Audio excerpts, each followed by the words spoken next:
નમસ્કાર, સ્વાગત છે દરેક મિત્રોનું અમારી channel life science with professor માં। આજે આપણે જોઈશું દ્વિદળી મૂળ। તો દ્વિદળી મૂળની વાત કરવામાં આવે છે કે દ્વિદળી મૂળનું સૌથી બહારનું સ્તર જેને અધિસ્તર અથવા શું કહેવાય છે, મૂલાધિસ્તર કહેવામાં આવે છે,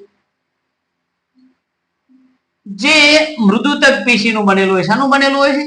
મૃદુતક પેશીનું એક સ્તરીય ગોઠવણી છે। કેવી ગોઠવણી છે? એક સ્તરીય ગોઠવણી। ક્યુટિકલ નો કેવો છે? અભાવ જોવા મળે છે। આપણે લખી શકીએ છીએ કે ક્યુટિકલ ગેરહાજર।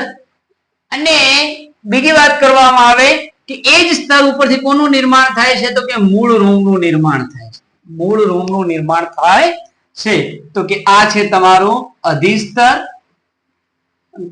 કોનું નિર્માણ થાય છે? તો કે મૂળ રૂમનું નિર્માણ થાય છે। એ સિવાય અન્ય વાત કરવામાં આવે તો કે બાહ્યક એ ઘણા બધા મૃદુતક કોષોનો બનેલો, એનો મતલબ કે બહુસ્તરીય ગોઠવણી છે। બાહ્યક એ ઘણા બધા શું છે? મૃદુતક કોષોની બનેલી બહુસ્તરીય ગોઠવણી છે। અને અંતઃસ્તરની વાત કરવામાં આવે તો કે અંતઃસ્તર એ સુબેરિન જેવા દ્રવ્યોની જમાવટ ધરાવે છે। સુબેરિન જેવા દ્રવ્યોની જમાવટ ધરાવે છે, જેને કાસ્પેરિયન પટ્ટિકા કહેવાય। શું કહેવાય એને? કાસ્પેરિયન પટ્ટિકા કહેવામાં આવે છે। તો કાસ્પેરિયન પટ્ટિકાની હાજરી કોની અંદર જોવા મળે? દ્વિદળી મૂળ। તો કે આ રહ્યું આપણું અંતઃસ્તર, આ છે અંતઃસ્તર, આ છે આપણું બાહ્યક, અધસ્તર આમાં ગેરહાજર હોય છે। તો અંતઃસ્તરના ભાગે આપણને શું જોવા મળે છે? સુબેરિન દ્રવ્યની જમાવટ જોવા મળે છે। એના માટે એને શું કહેવામાં આવે છે? કાસ્પેરિયન પટ્ટિકા કહેવાય।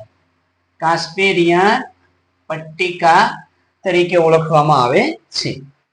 એ સિવાય આગળ વાત કરવામાં આવે તો કે પરિચક્ર અને મજ્જાવાળા વિસ્તારની અંદર, પરિચક્રના વિસ્તારની અંદર જે અંદરનો સેન્ટર વાળો ભાગ છે કે આ છે આપણું પરિચક્ર, અને આ સેન્ટરમાં છે એને શું કહેવાય છે? મજ્જા। કે જ્યાં જલવાહક અને અંડવાહકના એકમો આવેલા છે। કે ચલો આ છે આપણી જલવાહક પેશી, એની બાજુમાં જ આનું નામ છે અંડવાહક પેશી। તો કે જલવાહક અને અંડવાહક પેશી વચ્ચે એધાની પણ હાજરી જોવા મળે છે। કોની હાજરી જોવા મળે? એધાની। તો આને વર્ધમાન વાહિપુલ કહેવામાં આવે છે।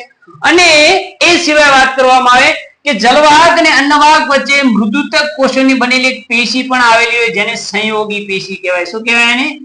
સંયોગી પેશી તરીકે ઓળખવામાં આવે છે। આના સિવાય વાત કરવામાં આવે કે દ્વિદળી વનસ્પતિનો જે વાહિપુલ છે કેવો છે? વર્ધમાન છે। કેવો છે? વર્ધમાન છે। કેવો છે? અરીય છે। અને ચતુસૂત્રીય વાહિપુલ છે। એનો મતલબ કે 4 જલવાહક અને 4 અંડવાહક છે। તો આ છે દ્વિદળી મૂળનું વર્ણન। આના પછી આપણે અન્ય લેક્ચરની અંદર બીજા વર્ણનો વિશે અભ્યાસ કરીશું।